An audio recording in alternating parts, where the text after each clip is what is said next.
राधे राधे दोस्तों। आप कैसे हैं? ठीक ठीक ही होंगे, मैं भी ठीक हूँ।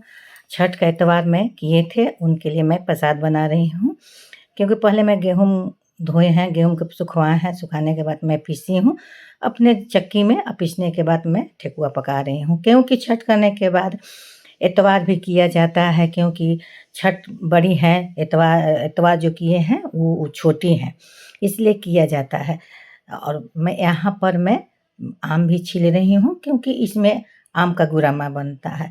मैं घी में सौंफ डाली हूँ। घी सौंफ डालने के बाद आम को थोड़ा-सा उसको मैं फ्राई कर रही हूँ। फ्राई करने के बाद मैं उसमें थोड़ा-सा लाल करने के बाद उसको हम निकाल लूँगी। निकालने के बाद उसमें मैं थोड़ा-सा आटा को लेकर भूंजूँगी। आटा को भूनने के बाद मैंने उसको लाल कर देंगे। लाल करने के बाद उसी में गुड़ डाल देंगे, पानी डाल देंगे और उसी में मैं आम को डाल दूँगी। आम को डालने के बाद मैं उसमें गढ़ा करके उसको मैं गुरम्मा बनाऊँगी, क्योंकि गुरम्मा चलता है।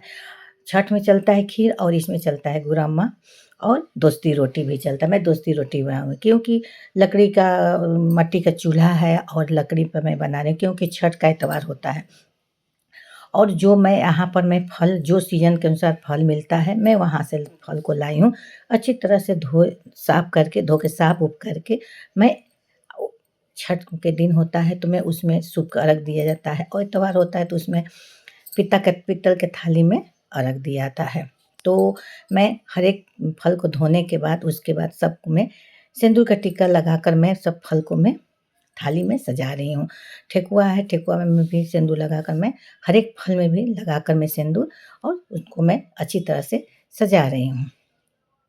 सजाने के बाद मैं एक ठो नारियल के गोला था, नारियल के गोला के भी मैं उनको कि बड़ा नारियल में बड़ा अगर नींबू नहीं मिलता है तो मैं छोटा-सा नींबू लेकर मैं उनको अर्घ देती हूँ, क्योंकि नींबू ज़रूरी रहता है, और केला भी।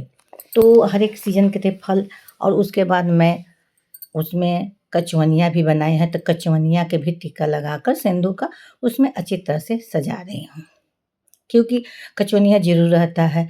कचवनिया के बाद उसमें मैं लौंग भी खोस रही हूँ, क्योंकि लौंग भी खोसा जाता है।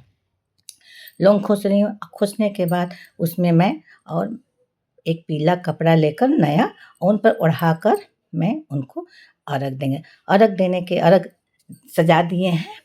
सजाने के बाद उसमें अच्छी तरह से मैं माला भी पहना दिए हैं।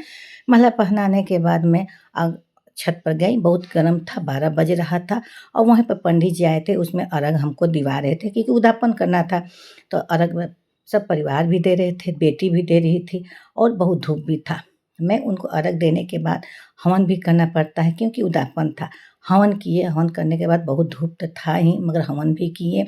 हवन करने के बाद मैं वहाँ पर भगवान जी से अपना जो अर्घ देने के बाद प्रार्थना का उससे कहा, देखिए मेरे चूल्हा है, वही चूल्हे पर मैं बनाई हूँ, और भगवान से प्रार्थना अर्चना किए, माफ़ी माँगे, क्योंकि कुछ गलती हुई टूटी हुई तो क्षमा करेंगे भगवान जी।